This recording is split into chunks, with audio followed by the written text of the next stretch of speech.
Station.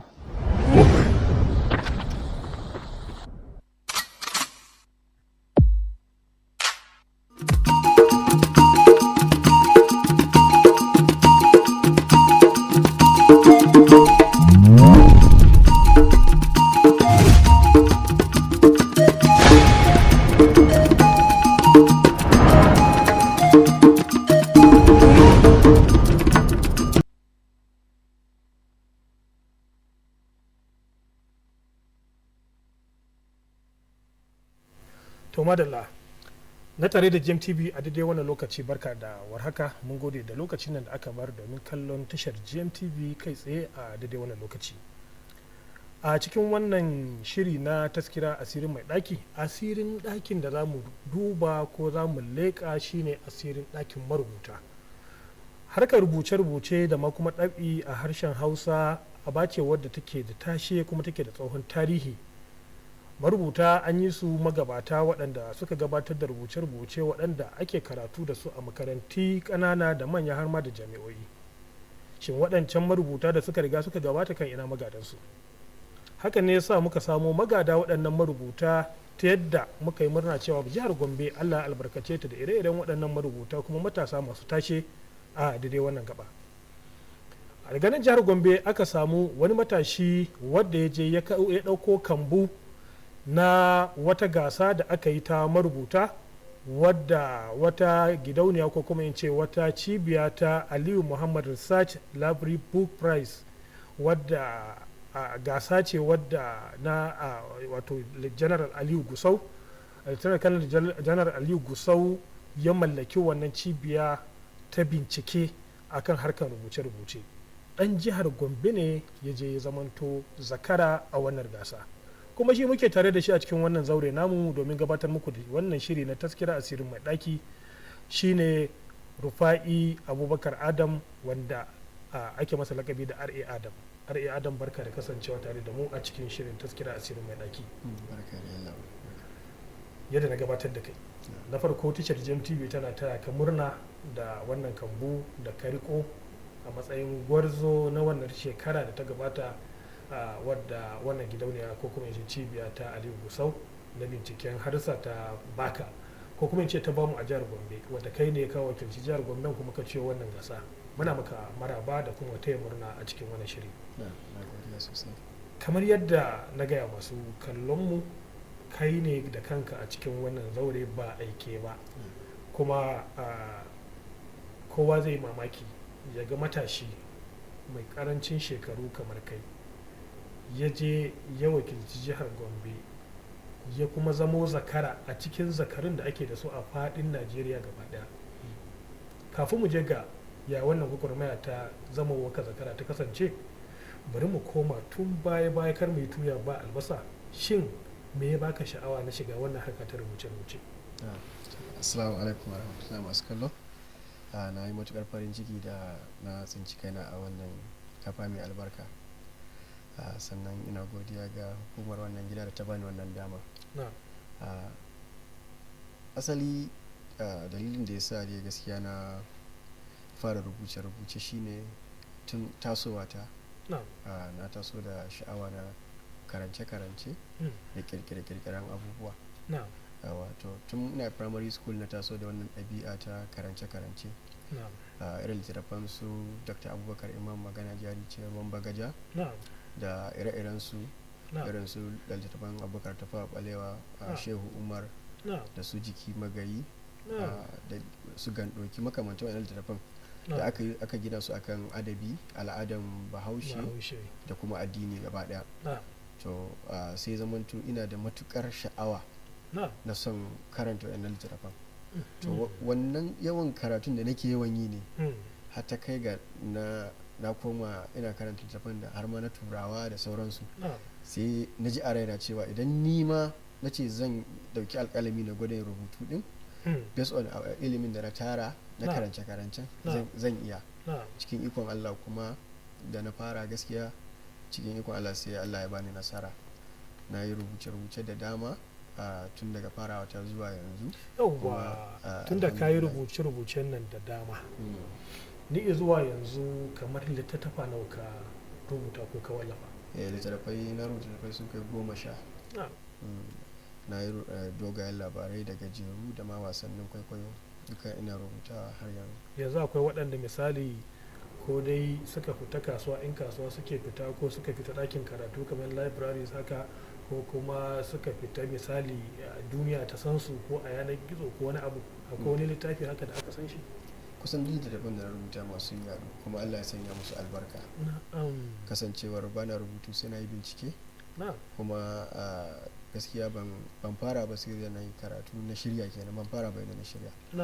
Karamin misali shine akwai littattafai na da yanzu jami'a suna nazarin shi. Jami'a haka, makaranta jami'a akwai tabbas sai su yi nazarin rubutun da kai, ma'ana kamar da sahalewar jami'ar ko kuma dai su suke ra'ayi su dauka su yi nazari a ciki. Kamar a bara jami'ar tarayya ta Kashere department din su na harsuna sun nemi marubuta su kawo littattafai domin akwai course da suke a contemporary Hausa prose and fiction bayan aji 4 to suna yin shi a second semester. Za a ɗauki littafi ne a raba ɗalibai su karanta daga farko har ƙarshe, sannan kusan kowane shafi a fitar musu da tambayoyi a matsayin coursework ɗin su kenan. Sannan in an zo jarabawa kuma ya zama duk tambayoyin yawanci a cikin littafin ake. Cikin ikon Allah da aka shi HOD ɗin ya nemi Dr. Ibrahim Lamido kenan ya nemi marubuta su kawo na kai, aka duba ka'idojin da duk ake bukatar littafi na ya cika, wanda shi ne bahaguwar fahimta. Wani littafin bahaguwar fahimta kamar muna da shi a cikin wannan ake shi ne bahaguwar fahimta.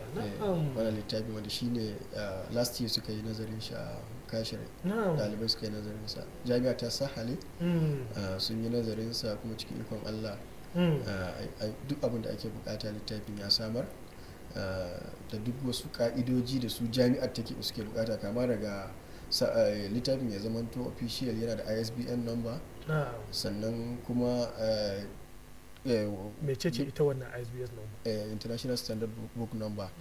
Shi zai zama duk kasa ya zama shi ne ke da wannan unique number din, wanda duk inda ko a internet aka yi searching da ISBN number za a ga littafin ya bayyana. Shi ne nan. To cikin yanzu haka akwai littafin a National Library da kuma duk sauran bangarorin da Lagos, Abuja sun kai shi su National Library. Bahaguwar fahimta. Labarin ciki ne yasa aka sa masa bahaguwar fahimta ko kuma me yasa aka saka masa wannan suna? Kamar yadda su jami'a suka faɗa sun fi son littafin da ya zama yana da akwai bincike a ciki. Domin daman sun sa ɗalibai ne domin su yi bincike. To littafi ne akan bincike. Wato labari ne akan bincike. To shi wannan labari kamar misali na bahaguwar fahimta kirkirarren labari ne ko kuma wani abu ne da ya faru kai je kai rubutu akai ko kuma kai ka kirkiri labari? A kirkira ne. Kirkirarren labari ne. Kirkira ne. Duk kusan labarai na babu wanda na yi shi wanda ba kirkira ba. Kirkiransa na yi na jima sama da shekara tun 2017 na rubuta shi. Shekara 6 baya da na rubuta na ajiye ban san yadda zan yi da shi ba.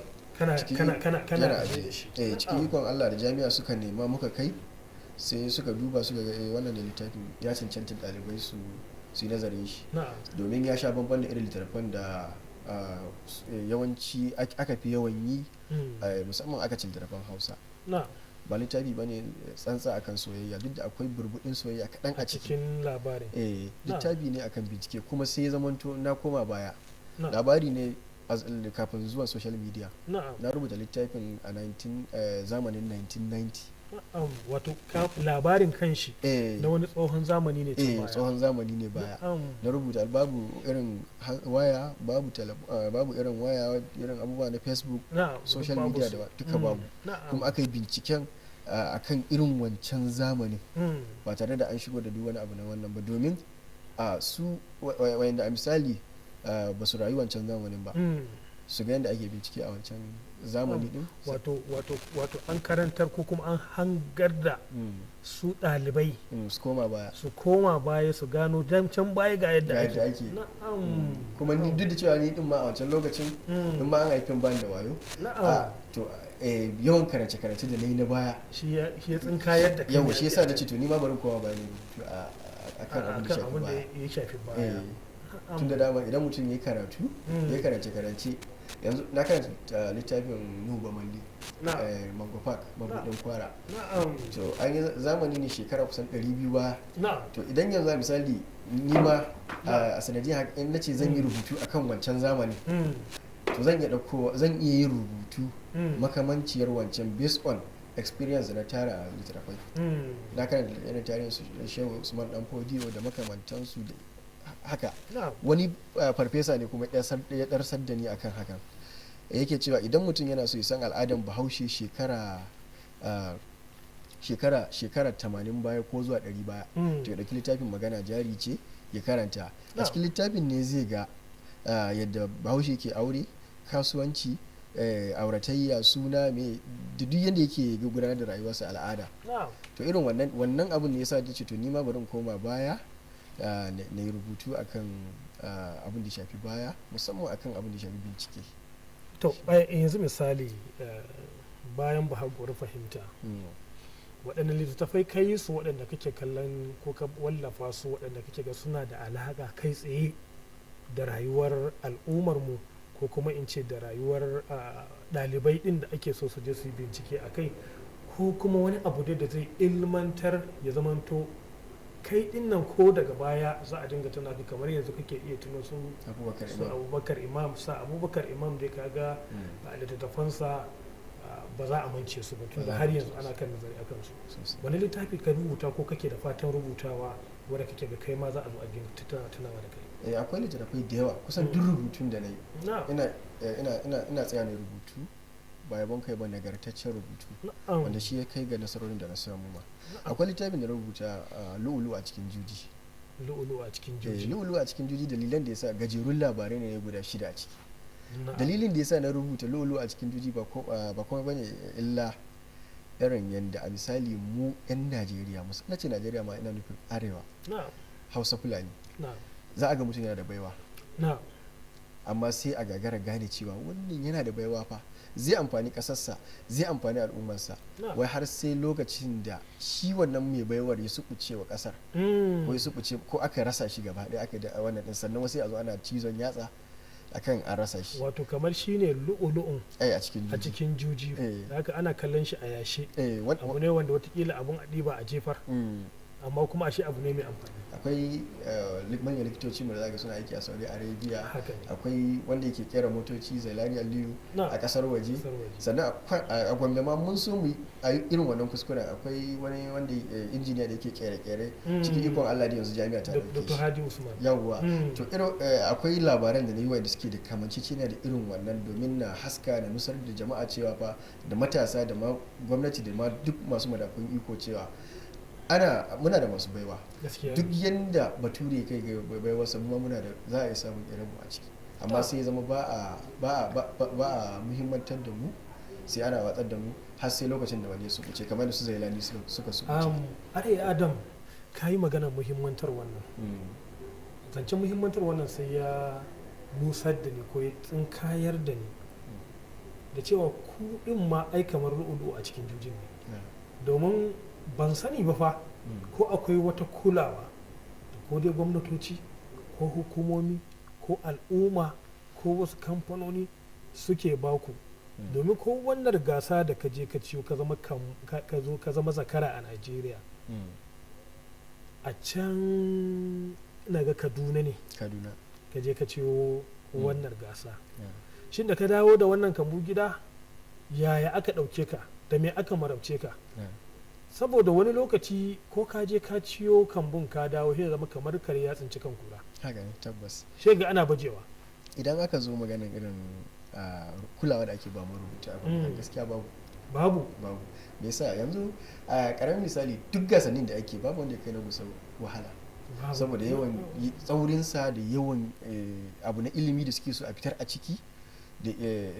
makamantansu ana gasar BBC a gasar BBC wanda ta ci na daya yar jigawa ce amra amma da ta koma gida kamar kafin na kawo amra Nijar akwai wanda ta ce Aisha waye yar Nijar da mota aka je aka taro ta saboda ta ciyo gwamnan jihar ne yasa aka je aka yi convoy aka taro ta a mota aka kawo ta aka sabata aiki aka wani. Amma mu nan ba haka bane. Idan ka dawo gasar BBC wanda ta ci na jigawa na amra, bayan abin da BBC suka bata da kuɗi, sai da gwamna ya ninka mata sau 3 saboda jin daɗin cewa ta je jiharsa ba taɓa ci ba.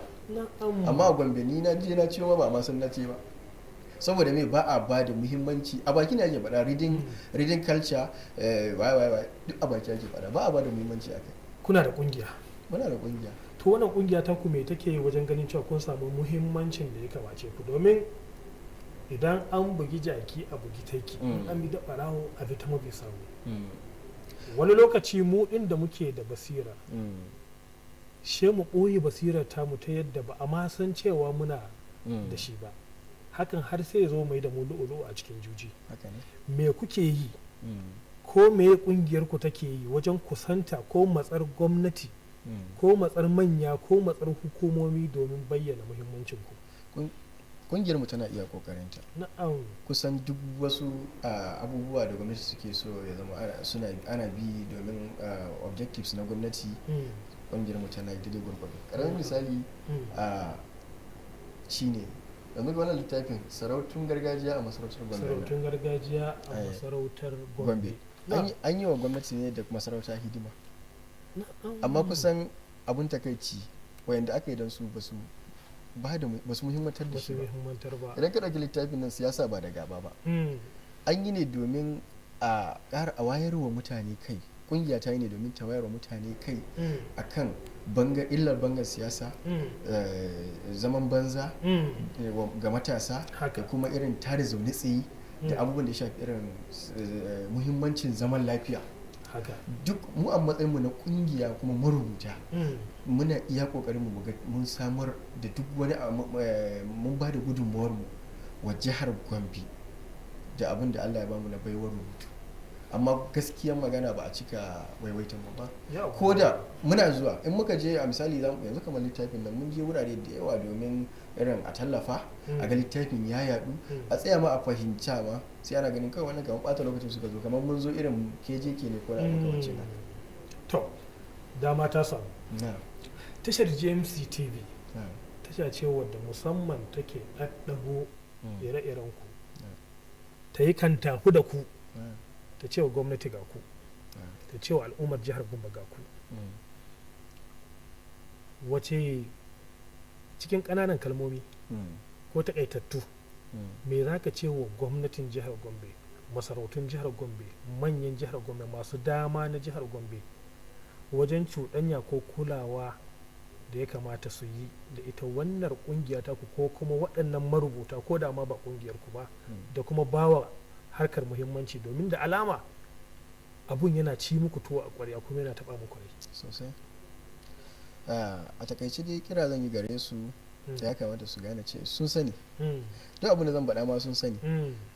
Ilimi yana cikin littafi, sannan ana canja wa mutum tunani tun daga irin littattafai a makarantu. To ya kamata su muhimmantar da mu marubuta, su zauna da mu su ga ta ina za mu dafa mu taimaka domin a samar da tarbiyya. Muna da yawan tarbiyya ne, muna iya canja mutane tunani su zama mutanen kirki su zama mutanen banza a fannin rubuce-rubuce. Shi yasa ake cewa akwai wasu rubutun littattafan da suke lalata tarbiyya. To ta yaya za a yi a ci moriyar mu domin mu canja mutane tunanin da irin su da gwamnatin take so, kyakkyawar manufar gwamnatin ta yi amfani da mu domin mu canja wa mutane tunani, sannan mu promoting irin abin da ya shafi reading culture. Duk makarantu za a je a samu ga library ko kuma ga nan national library, amma kullum korafin shine ba a ma shiga a yi karance-karance, a je a shiga a karanta ma ba a yi. Yawwa ba a yi, kuma gwamnatin ta samar da yawwa. To me zai hana a zo a da kai da mu a ga taya za a yi a misali a farfado da wannan reading culture kuma ta wani sako suke so. Akwai ɗaya daga cikin kamar ciyaman na Gombe local government ya tallafa mana sosai musamman a lokacin launching din wancan littafin. Ya karfafe mu har ma ya bamu ya faɗa mana irin manufofinsa da shi yake so a misali a ce yana so a farfado da irin sana'o'in da aka manta da su na gargajiya ire-iren namu, ya za a yi mai rubutu a kansu domin mu bayyana wa duniya cewa wannan sana'ar tana da amfani ga yadda ake yin ta ga yadda kaza mu je duk mu harhaɗo mu yi rubutu a kai. A are Adam kaddara na ga kaga gwamna Inuwa Yahaya ya buɗe kunnensa domin sauraron shawarwari, domin sauraron bukatu da kuke da bukata a yi muku a matsayinka na wakilin marubuta. Me za ka ce mishi? mai girma gwamna ya sani kusan har ga Allah ilimi yana cikin littafi. yawa shine ya muhimmantar da fannin abin da ya shafi marubuta ta hanyar ya tsaya ya saurare mu ya ji manufofinmu. duk wanda zai zauna ya ji manufofinmu shi ma duk kowa ya sani marubuci dan gwagwarmaya ne. marubuci kafin ya kira bukatarsa guda daya sai ya kira ta al'umma. da ba da haka ba da ba za mu yi littafi irin siyasa ba da gaba ba. yawa mu ba yan siyasa ba ne ba. yawa ba za mu yi littafi lulu a cikin juji ba wanda mun taɓa bangarori da yawa. to a yi amfani da mu kafin mu kubce domin ba a san gobe mai za ta haifar ba. gaskiya wato za ku iya kubce, wasu suna iya ɗauke ku. Katsina ana mutunta marubuta, Kano ana mutunta marubuta, a cikin marubuta ma kusan su ne masu ke makarraban gwamna. akwai Fauziya D. Suleiman tana tare da gwamna, akwai su da yawa ire-iren su marubuta. to muna da baiwa kamar yadda duk wasu suna da baiwa. to ta yaya za a ci moriyar mu a matsayin mu kuma na matasa ne wanda mu muna a rubutu za mu iya rubutu a zaɓiwa ne kar a zaɓiwa ne ga wannan duk a cikin littafin nan kusan akwai ga halin ba za mu kama suna ba amma ga ɗan wane kaza ga irin nagartar wanda ya kamata a yawa shine. sannan kuma littafin nan yana shiga makarantu.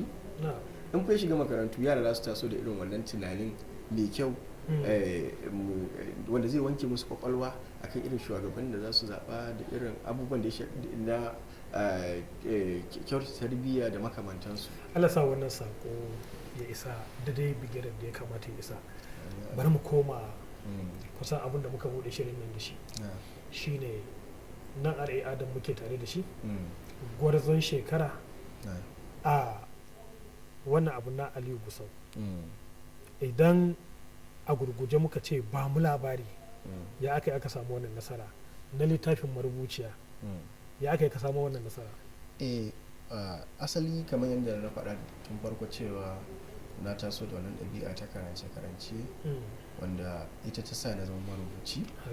to a duk lokacin da na ga cewa akwai wata bukata ta al'umma da ya kamata a ce na yi rubutu akan yana cikin tuwa a ƙwarya, to na kan zauna na yi rubutu domin ita ce hanya kadai da zan iya bi na domin isar da sako. to a haka sai zamanto kuma ana saka gasanni domin karfafa marubuta gwiwa. to da lokacin da aka saka gasar Ali Muhammad Research Library a Gusau Institute na Kaduna, da na gani sai na ga sharuɗansu da abubuwa da ka'idoji, sai na ga zan iya jarabawa da yake dama ina yawan shiga gasanni. sai na shiga da farko na tura kalmomi kamar da suka ce a tura kalma 4,000 sau mai taɓi.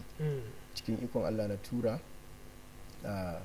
bayan na yi nazari na karanta littattafan wanda suka yi nasara a baya domin daga ta za a yi na yi rubutu makamancinsa ko kuma wanda ya fi shi.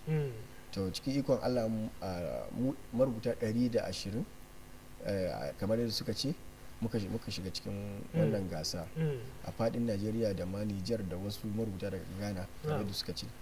to cikin ikon Allah bayan an ɗauki tsawon watanni sannan sai suka fitar da a cikin 120 nan ne suka zubar da mutum 105 sai suka zabi 15 kacal. to mu 15 din sai aka ce mu turo cikakken labarin mu wanda cikakken labarin shine kalma 25,000. na zauna na rubuce sauran kalmomi na sake turawa. to cikin ikon Allah bayan na tura sai suka zub da mutum 12 ya zama sauran mutum marubuta uku kenan. a cikin marubuta ukun sai zama ina ciki. suka gayyace mu muka je Kaduna a ranar biki. aka kira sunana a matsayin ni ne na daya a cikin marubuta 120 da suka shiga wannan gasa. dan tsaye anan kamar labarin ya kaji ne lokacin da aka kira sunanka? gaskiya da yake an fara daga na uku ne kuma ni na dan samu wani kalubale haka domin kusan sauran biyun mata ne. to dole da mutum zai ji yana cikin mata kuma ya zama sun kada shi inda maza namiji ne kada ni to da zan ce ba kuma ai da namiji ya mun yi dambe da namiji ya kada ni ba kuma amma mun yi kokowa da mace ta kada ni zan ji ba daɗi kuma a ce matan ma biyu to da aka faɗi na uku sai na ji ba sunana ba sai zamanto sai na ɗan ji dai relief haka ana kama sunan na biyu ma da na ji ba sunana ba na gode wa Allah duk da daman na ji a raina cewa da zai wahala na je Kaduna ban tafi da kambun nan ba saboda abin da na rubuta a ciki na ilimi to wannan kambu da kake rike da shi ko kuma da ka zo mana da shi dauki ka nuna Gombawa ma tukunna wannan kambu da ka riko tukunna domin al'ummar jihar Gombe su sani cewa wannan daga musu sosai su gan shi saboda R.A. Adam shi je ciyo wannan lambar yabo daga Aliyu Gusau Research Foundation ko kuma Library Book Prize wadda suka yi a jihar Kaduna wadda kuma abun alfahari ne dan jihar Gombe mai karancin shekaru kamar ka ya je ya samu wannan babbar nasara. Littafin marubuciya ne aka ce ya zo domin gashi nan a jikin certificate cewa littafin marubuciya shine ya zo na ɗaya a wannan gasa da aka yi. Wannan fa ana magana na ƙasa baki ɗaya ne na Gusau Institute na ƙasa baki ɗaya ne na ƙasa baki. To waccar taranka da mota da jiniya da waya da ba a yi ba mu yanzu GMTV muna maka wannan marabadin. Na godiya sosai. Littafin marubuciya kusan yanzu shi za mu yi magana a kai me ya kunsa ne wato labari ne akan wata marubuciya da ake kashe ta a wani dare to da shi jami'an tsaro din speta arewa ya zo ya fara bincike sai ya gano cewa babu ta yadda za a gano wanda ya kashe ta sai an je an nemo wani tsohon nobel din da ta rubuta kafin ta mutu to idan an karanta ne za a gano taurarin boye da suke da baibai a rayuwarta sannan ma har a gano wanda ya kashe ta. Shi littafin labarin ya kunsa ashe ma akwai bincike a ciki sosai akwai ilmantarwa a ciki to ire-iren wayannan littattafai da ake kaɗan ɗaga mana littafin nan saboda na ga kamar akwai buƙatar masu kallon mu su gan shi yawwa to yanzu kamar shi wannan littafi akwai buƙatar mu ajiye shi takanas ya zama shi ma abu ne wanda masu kallon mu da abun gadara ne yau a ce marubuciya rubutu ne na R.A. Adam haifaffen Gombe dan Gombe bafulatanin Gombe ya je rubutun Hausa ya ciyo a wannan nasara da dan jihar Gombe ke alfahari da ita wadda a baya ba mamaki kamar yanzu yadda masu kallo suke kallo littafin marubuciya kenan a baya littattafai da suke ta zuwa zaka samu labari ne soyayya kawai ya zalla a karanta a ji daɗi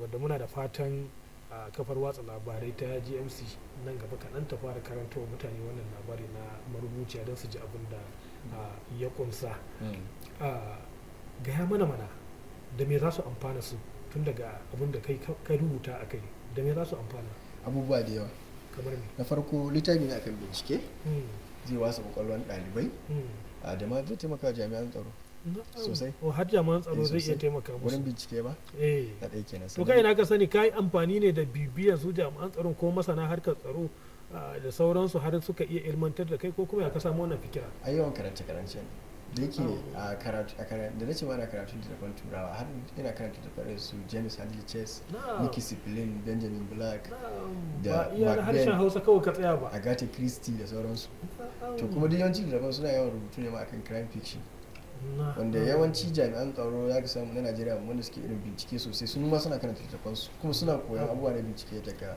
wurin su to sai zama ni ma ina karanta irin wannan sai ma ya zama ni na ma fi son na yi rubutu akan bincike wannan kenan na ɗaya kenan bincike sannan na biyu na yi magana akan akwai chapter da na yi musamman akan asalin mu abun alfahari asalin musamman chapter ne da ne akan wani ɗalibi wanda yana karatun Hausa yawanci idan aka ce mutum yana karanta Hausa Islamic ko wani Arabic a jami'a to sai ga kawai ana ganin wannan dai kawai yana da yi ana kallon sa kamar ma kuma duk wanda ya bar gida ya bar shi idan mu ba mu karanta hausa ba wasu ne daga waje za su karanta yaren mu kuma su yaƙe mu a kai. To sai zama na yi babi a kai ta yadda za a yi a wayar mutane kai a cire musu wannan kyama da suke idan mutum yana karanta hausa ko yana karanta islamic ko arabic.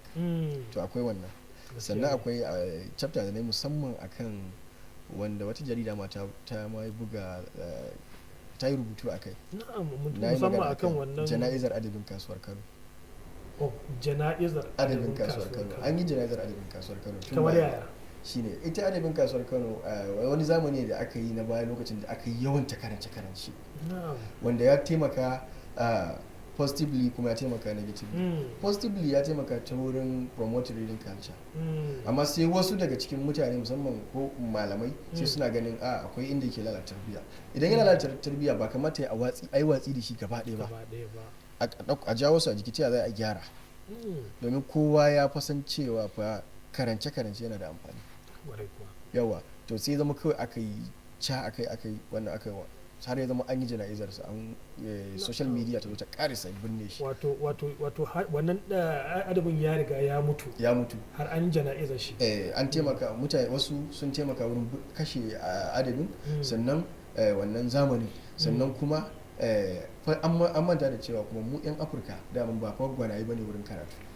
Mun fi son iyayenmu, kakanninmu da a littafin duk na faɗa, kakanninmu da kullum sun fi son sauraro BBC, BOA kaza gidajen rediyo kullum ba ruwansu da buɗe littafi. Wani masani yana cewa idan kana so ka ɓoye wa ɗan Afirka sirri ka rubuta shi a cikin littafi, in zai shekara 2000 ba zai buɗe littafi ya karanta ba, balantana ya ga me ke ciki, kuma ilimi fa yana cikin littafin. To mu kuma ya zama iyayenmu kuma lokacin kallo kallace yanzu da aka zo zamanin mu kuma ne yanzu ya zama social media, ba a amfana da abubuwan yadda ya kamata, sai zama ma disadvantage shi ya fi amfani sa yawa. To duk na jefo irin wannan kalubalen na haska mana sosai a kai, ta yadda a misali dama ba ma son karance to ta yaya za a yi farfaɗo da wannan karance-karancen, wannan na bar wa masana manazarta malamu masu ilimi a jami'a su samar da hanyoyi. Duk a cikin littafin na yi magana. Da kuke kallon lamari irin na karance a cikin waya, misali da ana sai da jarida kowane ofishi, kusan kowane gida, ko kuma ma kowane zaka ba ma ya tura dan sai so masa jarida da ya san halin da ake ciki yau kusan shi ma kusan an yi jana'izar saboda yana da wuya ka ga yanzu ana yawo da jaridu sai ɗaiɗai. Wadda wannan abu da ka faɗa yanzu ke nake kallon kamar shi ma yana cikin abin da ya shafi harkar karance na jaridu. Ya kuke kallon ire-iren waɗannan ababen da aka bari aka kawo, kamar ci gaban yana nema ya zama kamar na mai tonon rijiya? Ya kuke kallon abin? Babban kalubale ne a ce ba a buga jaridu, domin yanzu akwai jaridar da ta mutu wanda tana da matukar tasiri wa arewa, wanda da jaridar gaskiya ta fi kobo, babu labarinta, wanda kuma tana kawo manufofin gwamnonin arewa da su damun an ce su suke sponsoring ɗinta a lokacin da nake yawa manufofinsu da abubuwa. Yanzu inda wannan jaridar tana nan za a wayar da kai akan abin da ya shafi irin rikicin fulani makiyaya, rikicin rashin tsaro, abin da ya shafi boko haram da duk wasu abubuwa, da ma yadda za a kare kai daga irin abin da ya shafi su ambaliya ruwa da shaye-shaye da duk irin wani abubuwan, amma sai zama babu ita. Idan yaudaran kai ne a ce za a karanta jarida ko littafi a waya. Me yasa na faɗa haka? Saboda yawanci ba dan ita aka yi ba, kawai an shigo da abin ba don wannan dalilin ba. Da zarar mutum ya buɗe data, ya kunna waya, data yake fara buɗewa, sai shiga Facebook, WhatsApp, hayaniya, faɗa, gulma, zagi, cin mutuncin 'yan siyasa, cin mutuncin malaman addini. Duk shi yasa ma ni na ɗauki Facebook kamar mutum ne ya gansa a gidan kallon ball, ko kuma ya ganshi a gidan shaye-shaye, gidan giya. Wato kamar in na lura da yadda Adam yake magana, kamar fa su marubuta masu wato suna ma kallon Facebook ko kuma yanar gizo nan ko waɗannan karance-karance a matsayin wani koma baya ne ba ci gaba. Gaskiya dai ta wani akwai ci gaba, amma rashin ci gaban ya fi yawa. Saboda yanzu duk girman mutum za a shiga Facebook a zage shi, wanda a jarida kuma akwai ethics, akwai abubuwan da ka'idoji da ya kamata a bi. Duk wanda aka gansa yana karanta an san ilimi yake kwasa, amma ba wanda zai shiga Facebook yana scrolling yana ai ilimi nake kwasa, kowa ya san kawai yaudaran kai ake. Gaskiya ne, magana ta gaskiya kenan. Ya kamata dai da a farfado da wannan a cikin promote reading culture din na farfado da irin jaridar gaskiya ta fi kwabo zai taimaka wurin isar da manufofin gwamnonin arewa. Yanzu nan fa gwamnonin arewa kake wa magana. Gwamnan ka Muhammadu Inuwa Haye shine shugaban gwamnonin arewa. Kamar shi kake ajiye kokon bara nan cewa farfado da jaridar gaskiya ta fi kwabo.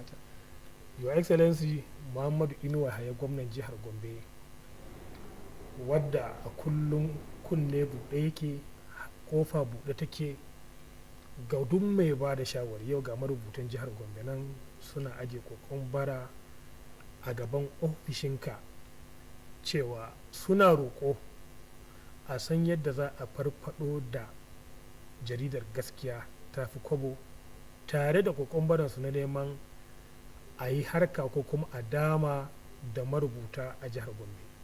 Me yasa suke faɗin haka? Ƙwarin gwiwa da suke da shi ga mai girma gwamna Muhammadu Inuwa Haya, domin duk abin da zai kawo ci gaba a jihar Gombe suna da tsammani da kyakkyawan zato ga mai girma gwamna Alhaji Muhammadu Inuwa Haya. Wani shiri da muke tattauna fa shine taskira asirin mai ɗaki, wanda idan ba shi mai ɗakin muka tunkara ba ya buɗe mana wannan taskirar ba, babu yadda za a yi ku ga abin da yake cikin wannan taskira. Shi yasa taskiran marubutan nan ba dan yau mun gayyato su cikin wannan zaure ba, ababa da dama da suke ba a ma sani ba. Wannan shiri manufarsa kenan, mun tattauna da su tsawon mintuna, 'yan mintuna kalilan suka rage mana, sai ya kira ga mai girma gwamna. Allah Ubangiji ya sa wannan bukata ta ku ta biya a lokacin da duk za su zauna taron su na gwamnonin arewa. Amin ya Allah. Kishin arewa ya sa kuka yi wannan kira, kuma kishin jihar ka ta Gombe, kuma kishin gwamnan ka na Gombe ya sa kuka yi wannan kira. Abin alfahari sosai. To alhamdulillah. To bari mu dawo su kansu makaranta. Wasu sun karanta marubuciya, wasu sun karanta bahaguwar fahimta, wasu sun karanta dambarwar siyasa, ga wani nan lu'ulu a cikin juji. Ya kake so su yi amfani da wannan ilimi da suka tattaro daga cikin littattafan da suka ka rubuta? A kullum dama mutum yana so ya rubutu ne ya bar legacy da har in ya mutu za a ringa tuna da shi, ana sa masa albarka, kamar yanda a yau an dauki kamar Abubakar Imam kamar wani babban limamin masallacin Juma'a, duk dama masanin addini ne sosai. To haka muke so daman rubutun ya zama sakon, ya zama positive sako, ya isar, ya amfanar, ya nusar, ya hankaltar. Wannan shi ne fatan mu. Wannan fatan da ake da shi ga makaranta kenan. Kai kanka kana da wata fata, yanzu kana ta kiran waɗansu waɗanda suka yi fice, wa kake kallo kake so ka iso shi in sun samu ne ma watakila ka zarta shi a cikin marubutan da kake bibiyar rubutunsu? A cikin marubuta da dama sun wannan, in ana maganar marubuci a Najeriya babu kamar Abubakar Imam. Fata na shine a ce na wuce shi. Kana so ka kamo Abubakar Imam? Na wuce shi. Kama wuce shi. Ba maki lokacin da yake ta rubuce-rubucen nan watakila ko tsarar shekarun ka. Tabbas. Kuma bai ma kai ka ba, yake ta rubuce-rubucen nan. Da haka kai ma sai kake ganin cewa ba za ka ga kasa a gwiwar ka ba, kai ma sai ka iso wannan bigira shi ma ka zo ka wuce, kai ma ake tuna ka. Tabbas.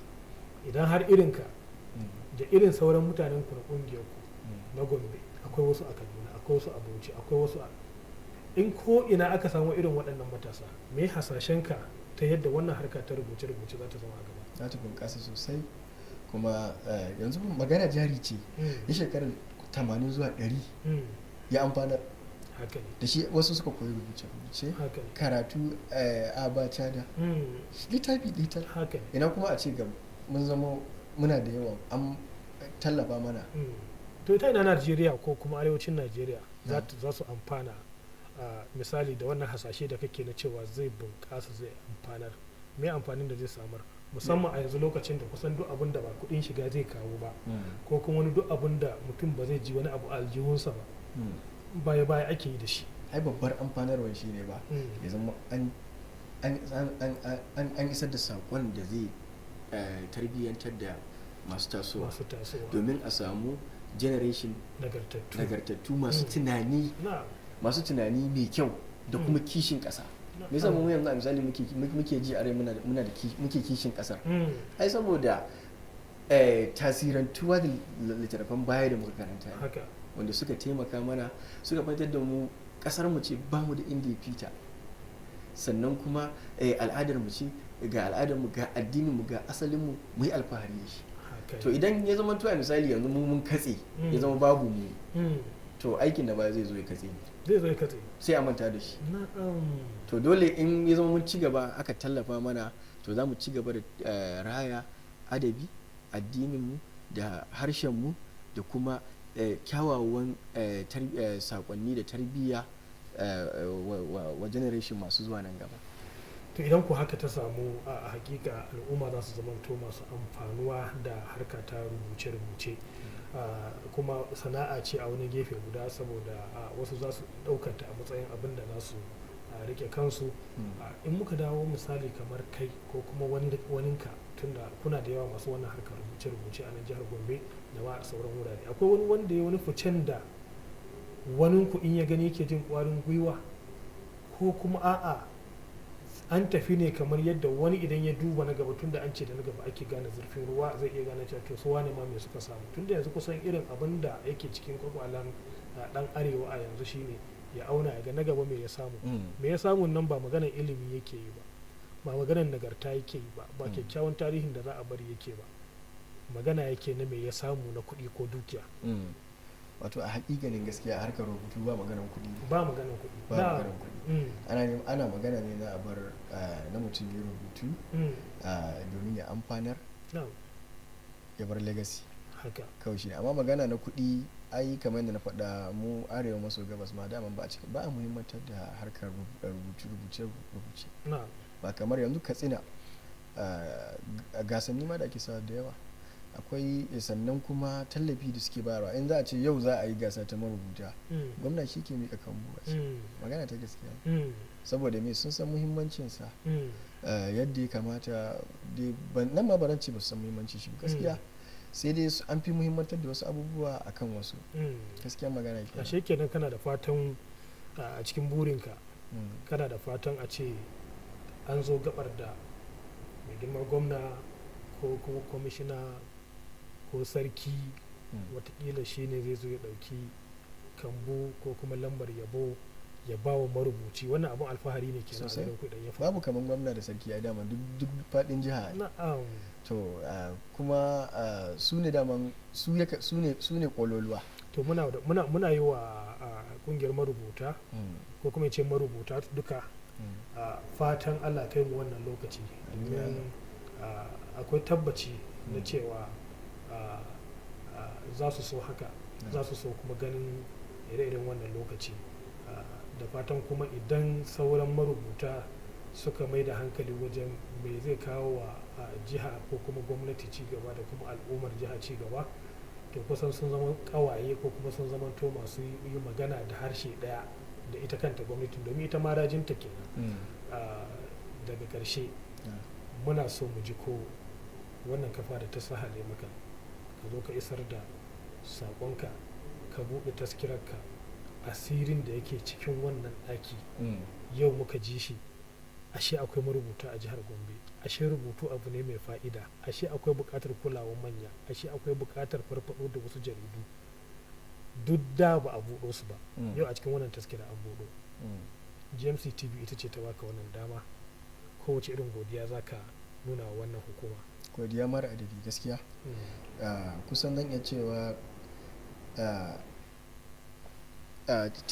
tunanin namu da ya zo ɗaya da yasu yasa har suka tsamo ni, suka ga akwai ni iri na da yawa a Gombe wanda ana nan kullum ana fama a harkar rubuce-rubucen nan kuma duk dan al'umma, amma suka zakulo ni suka zo suka bani wannan dama.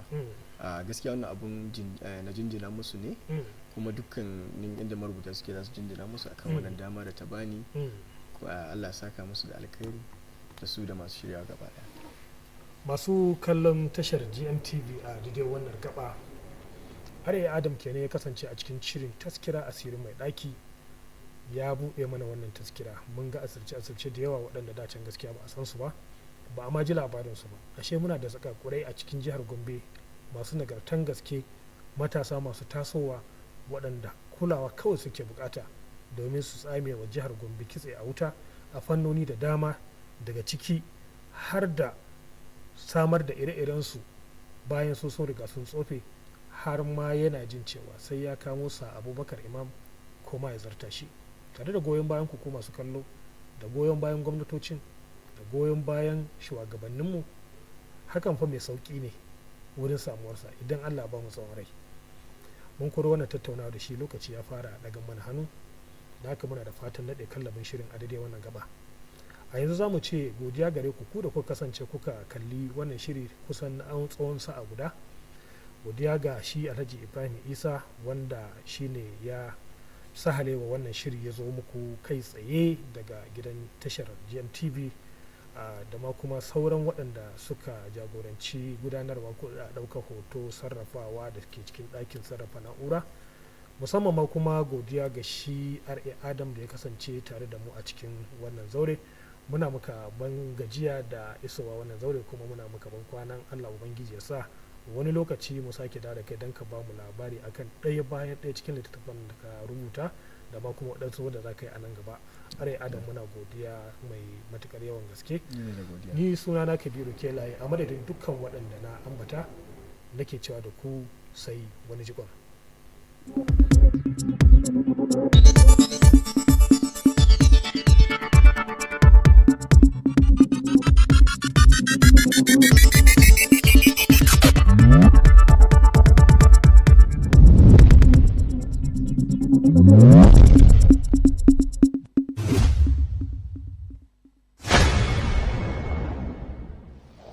Picture One Station.